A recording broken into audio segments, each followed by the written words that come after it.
गोविंद शिल्प घेऊन येत आहे एकूण 80 ट्विन बंगलोचा भव्य दिव्य पंढरपुरातील एकमेव प्रकल्प। आमच्या प्रकल्पाची वैशिष्ट्ये मनाला शांती देणारं महादेवाचं मंदिर, मुख्य रस्ता सुमारे 30 फुटांचा, अंतर्गत रस्ता सुमारे 20 फुटांचा, ग्रामपंचायत योजनेचा प्रत्येक बंगलोजला स्वतंत्र नळ, सांडपाण्याची सुरक्षित विल्हेवाट, सर्व टाइल्स ग्लॉसी आणि नामांकित कंपनीच्या, सर्व स्टेअर, खिडक्या, चौकटी सुपर ब्लॅक ग्रेनाइट, दोन्ही अटॅच बाथरूम पूर्णपणे टाइल्स, पंतप्रधान हर घर नल योजना पूर्णत्वाकडे, bathroom, basin, kitchen, CP fittings हे जगवार कंपनीचे, स्टील वर्क पूर्णपणे जिंदाल कंपनीचे, 1000 लिटर पाण्याची टाकी, 150 लिटर सोलर वॉटर हीटर सोबत वॉटर प्युरिफायर, प्रत्येक बंगलोजला स्वतंत्र पार्किंग, दर्शनीय भाग पूर्णपणे डॅटो टाइल्स, टाटा प्रवेश कंपनीचे आकर्षक भक्कम दरवाजा, फुटी उंचीचे सुरक्षित कंपाऊंड। मग विचार काय करताय? गोविंद शिल्प, पत्ता गट नंबर 95, हॉटेल अंगण शेजारी, टाकळी रोड, पंढरपूर। ताज्या घडामोडी पाहण्यासाठी आमच्या YouTube चॅनलवरील PVR म्हणजेच पंढरी वार्ता या न्यूजला सबस्क्राइब करा आणि शेजारील बेल आयकॉनवर क्लिक करा।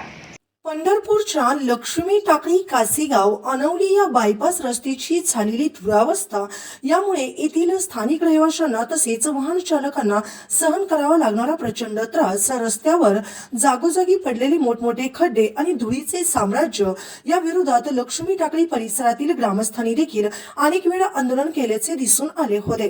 तर कासेगाव येथील ग्रामस्थांनी केलेले आंदोलनास पाठिंबा देण्यासाठी आमदार समाधान अवताडे तसेच माजी आमदार प्रशांत परिचारक यांनी देखील उपस्थित राहून या रस्त्याचे काम तातडीने पूर्ण व्हावे अशी अपेक्षा व्यक्त केली होती। त्यानंतर सार्वजनिक बांधकाम विभागाकडून तातडीने या रस्त्याच्या कामासाठी लक्ष्मी टाकळी कासेगाव अनवली या मार्गासाठी निविदाही काढण्यात आल्या, तर तात्पुरत्या स्वरूपात खड्डे बुजवण्याचे आश्वासन देखील देण्यात आले।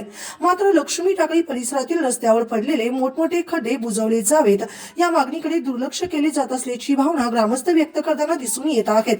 वंचित बहुजन आघाडीचे तालुका उपाध्यक्ष प्रथमेश गोडबोले, संघटक प्रवीण वाघमारे तसेच सचिव मनोज वाघमारे आदींनी याबाबत लक्ष वेधले आहे।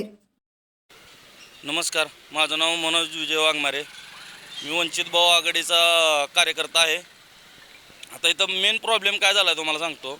आपल्या इथून बायपास झाला आहे, बायपासमुळं भरपूर त्रास झालेला आहे। बायपास कमीत कमी 2 वर्ष फुटलेला आहे, त्याच्यावर दुरुस्त नाही काहीच। कधीतरी येतात लोक, थोडंसं डांबर वगैरे टाकून जातात।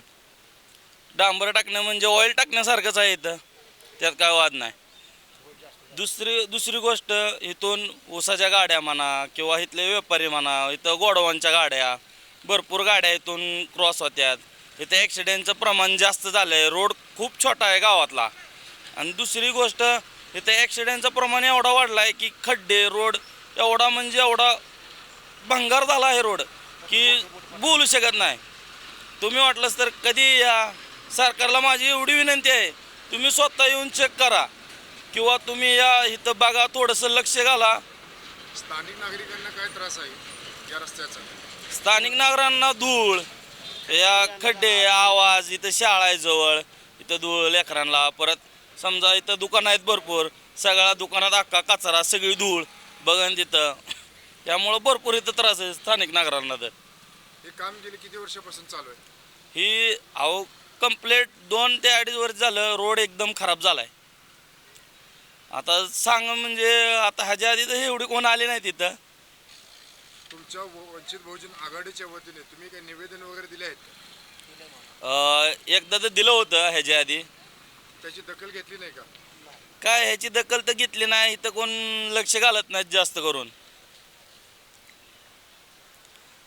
तरी या रोडमुळे खूप लोकांना त्रास होतो, धूळ वगैरे जास्त आहे इथे।